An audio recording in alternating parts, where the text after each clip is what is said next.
चुनावी बॉन्ड संबंधी मामलों पर सुप्रीम कोर्ट के आदेशों के बाद उसे शर्मिंदा करने के इरादे से सोशल मीडिया पर शेयर की गई पोस्ट का मामला उठाए जाने पर शीर्ष अदालत ने कहा कि एक संस्था के रूप में हमारे कंधे काफी चौड़े हैं।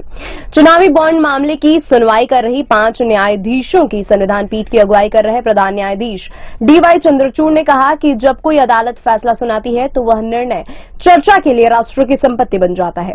पीठ ने कहा कि शीर्ष अदालत की चिंता केवल अपने 15 फरवरी के फैसले में दिए गए निर्देशों को लागू करने को लेकर है।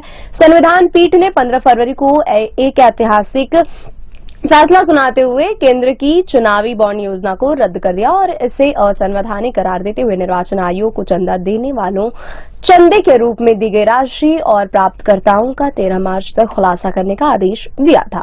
उसने निर्देश दिया था कि भारतीय स्टेट बैंक 12 अप्रैल 2019 से आज तक खरीदे गए चुनावी बॉन्ड का विवरण निर्वाचन आयोग को सौंपे। कोर्ट ने 11 मार्च को SBI को बड़ा झटका देते हुए चुनावी बॉन्ड संबंधी जानकारी का खुलासा करने के लिए समय सीमा बढ़ाने के अनुरोध वाली याचिका को खारिज कर दी थी और उससे पूछा था कि उसने अदालत के निर्देश के अनुपालन के लिए क्या कदम उठाए हैं।